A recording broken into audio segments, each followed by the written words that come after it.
Welcome. I am Kristen Oliveri with Markets Group, and today I'm sitting down with Paul Reynolds at Thamesis, a single-family office based in London. Thanks so much for joining me today, Paul. How are you? It's the hottest day of the year, the day we're recording this. So it's like over 100 degrees Fahrenheit, so I'm melting. But I'm really pleased to see you, Kristen. It's always great. Well, thanks for How joining are me, you? Paul. Hopefully this won't be too painful for you. I'm Stay looking cool. forward to it. Raise a hand if you need something. So I thought we could start at the very beginning for our conversation about let's define or let's put some parameters around what actually is a single family office, because I know you and I know, but people outside of the industry have no clue about the nuances within it. So I know you're an expert. I would love to hear your take on what is a true single family office.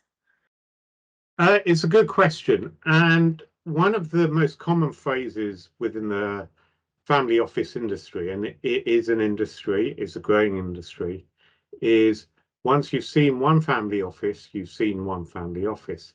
And like all cliches, there's a reason for it. It's correct. If you think of a family office as an office to serve a family, every family is different. And therefore, what will be required from every family office, the structure, what they do, depends on that family. There are no rules. Some family offices are run by family members or employ family members, and some will not. Some will manage the money internally, some will outsource that. Some families still own their founding business, and some have sold it. So there's no generalizations. Every family office is different, but ultimately, a family office is there to serve one family. Now, just taking that stage further, what does it do? And the way I like to start thinking about a family office is think about your own family and think about the things that you have to do. Maybe the things you do in the evening, the things you do at the weekend to keep your admin under control. You might have some investments which need managing, and maybe you have some assets such as a house or even some art. I hope you'll have some insurance and a bank account. And in normal times when we're allowed to travel, you'll book travel, and you may even book other things such as restaurants, opera, the theatre. You'll have to do a tax return, and maybe you give some money to charity. If you have children, you think about educating them and helping them when they start a new business. There's numerous other things that you have to do when you have a family. If you're rich enough, at a certain point, your life gets so complicated that you are overloaded with all these things and you start outsourcing many of these things.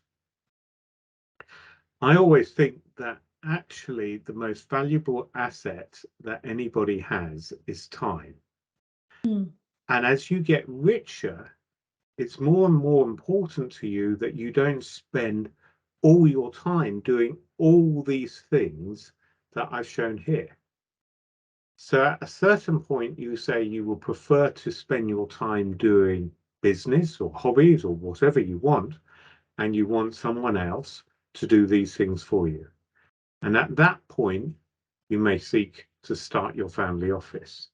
And when you've got your family office, the family office sits around you, allowing you to use your time the way you want to, and someone else takes the role of doing all these things. That makes complete sense. So, Paul, at what stage or what size should a family be for that entire family office structure to make sense? Again, I started off saying there's no generalizations.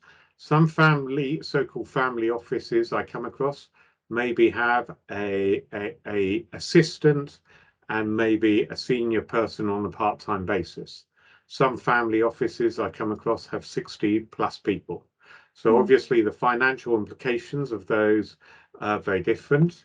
The reality is you probably have to have in excess of $100 million, and Yeah. probably in reality in excess of $500 million to make it a really cohesive office with enough staff. It's a luxury, but when you get into the ultra high net worths, it's actually a necessity. Well, that makes sense. My second question to you is about how can anyone in the industry or otherwise differentiate between those who are truly a single family office or not, maybe one that looks more like a multifamily office or a bank or an RIA. What are the nuances there and how can you tell? Well, again, no generalization, I'll keep saying it, but on the whole, if you take the situation that I'm in, I work for one family and I'm employed by a company, Thamesis, owned by that family. Mm-hmm. So my sole aim is to provide a fantastic service to that family. There's no differentiation between the shareholders and the customers. When you move into a multifamily office, the customers and the shareholders, they may call them clients, of course, but someone's trying to make a profit out of the clients. They're trying to run it as a business, making a profit, paying dividends. I'm just trying to basically provide a fantastic service. Makes sense. And I know you've had a long storied career in the wealth management business. Tell me a little bit about what your career path has been and how it led you to Thamesis. So I think I'm probably unusual in this situation. I've worked for two single family offices and a multi-family offices.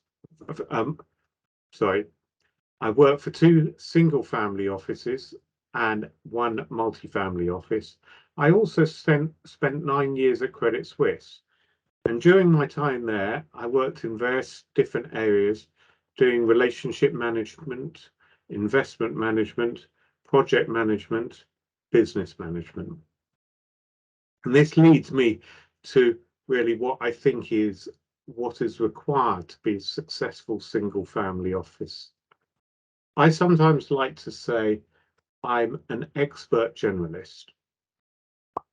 I work in a small organization. I never know what's going to land on my desk today. Very often, it will be things that I've never done before. That, in a way, is part of the highlight. But you need to be someone who's happy doing anything that needs doing. If you just want to do investment management, that's fine if you're working in the investment management team of a family office, but it's not fine to be running the whole office. You've got to be that generalist who can help. When there's a problem, you've got to find a solution. So my next question may be null and void given what you just said, but in my estimation, someone in your position is a jack of all trades, to Yeah. your point. Could you even describe what you do on a day-to-day basis? If someone said, this is Paul and this is what he does every day for the family, could you describe that? In it, I mean, the easy answer is anything that's required. If you go back to that definition of the family office, all the different things, someone can phone me up today and say that they want to set up pensions for their staff, or they want to buy a property, or they want to sell a property, or they're looking at tax structuring, or they're worried about succession, or they want to review their will. So effectively anything that's required. The reality is a big part of my time is spent on investments. Mm-hmm. And in reality, if I try to make it as simple as possible, I would say that a significant part of my time is spent on project management. When that family member comes along and says, I have an issue, I need to then solve it. Now, in many times I'm using external sources, but I'm the one that needs to make sure everything's tracking forward. Now, does the family that you work for have a mission statement? And if so, how does that sort of tie into their overall investment philosophy? It's interesting. We've discussed this many times, and for the family I work for, we decided not to have a mission statement. The family is the first, second, and third generation, and the patriarch who made the money really doesn't want to restrict the next generations as to what they do. Mhm.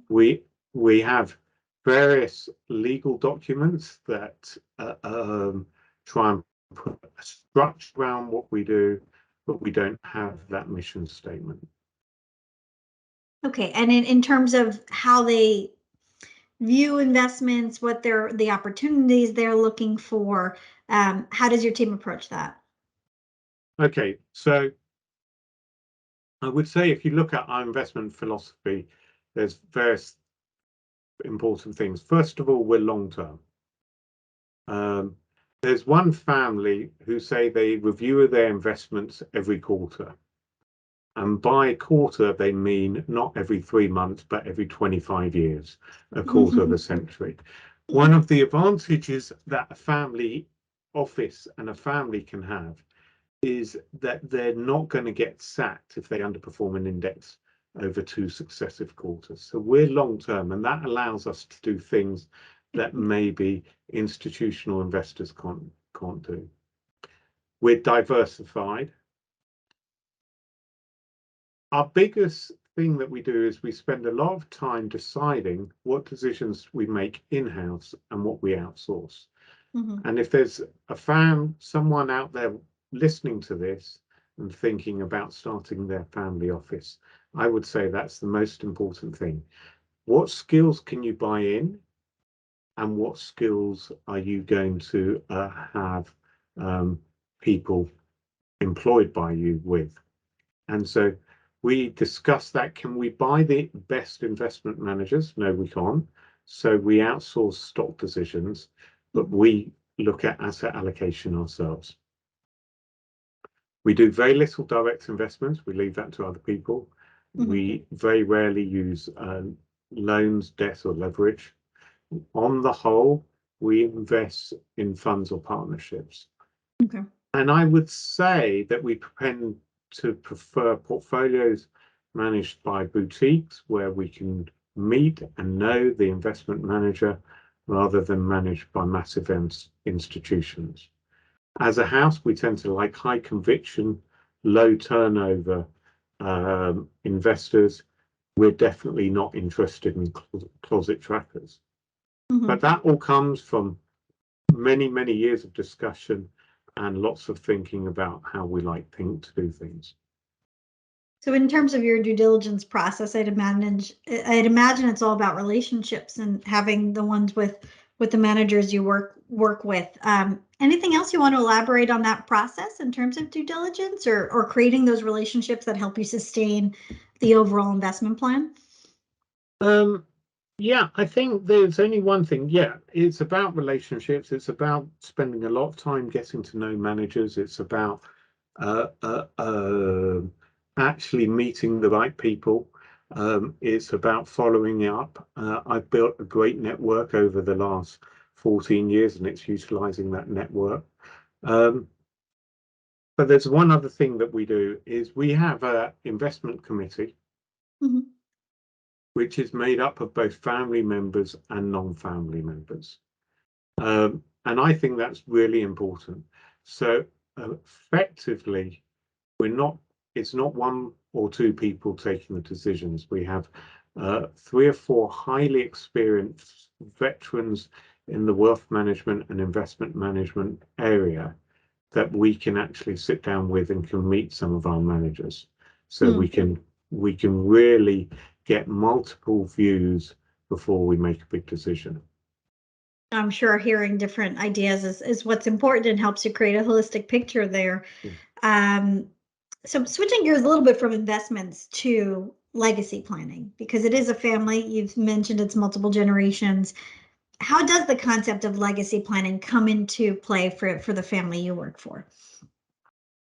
So we're not trying to structure things so that the family office and family wealth runs through multiple generations. It's there for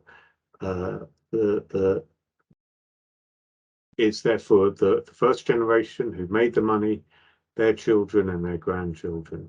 If there's money around after that, that's fantastic. I would say legacy planning is a major issue for any family. Wealth, personally, I believe wealth can have a massive positive effect, but also it can be a ball and chain. So a lot of time when we're looking at decisions making, we're thinking, is this going to be seen and have a positive effect, or actually maybe it will have a negative effect? Fortunately, not with the family I'm working with, but with other families, wealth has driven siblings and cousins apart. So we're looking maybe wider than legacy planning, we're looking at taking decisions that ensure that the family remain bound together. I think that's a great note that I'd like to end on in terms of the family dynamics piece, but any other final thoughts, Paul, on how it all comes together? I think your first slide that was so visually appealing really shows all the pieces that go into a single family office. I think a lot of times the misconception is it's just investments, and that's what they do for wealthy people, and it's so much more than that. Any final thoughts on how family dynamics, legacy planning, and investments all come together? Or maybe there's a piece of advice for you to give to others who are looking to start a family office. I suppose my final thought would be this, is the wealth management industry uses this term trusted advisor over and over again. Actually, when you're working for a family office, I said, I only work for one family. So my whole goal and reason is to give them good advice. But even with that, becoming a real trusted advisor takes time. Sometimes people almost think that you can take the badge of being a trusted advisor and you can pin it on your chest and it happens overnight. Building really, really solid relationships, trusted relationships, relationships where people are happy to delegate to you and leave it to you, and ultimately to trust you, takes many, many years. If you find the right person, then that's fantastic, and they build the right team, that's fantastic. But it's a fantastic job, but it's a hard job. Thank you for sharing your insights with me, Paul. I know that you're one of the most well-respected folks that I know in the industry, and you're really bringing it all together. So thank you for sharing today, and I look forward to future chats. Kristen, great to see you looking so well. Thank you very much indeed. Thank you.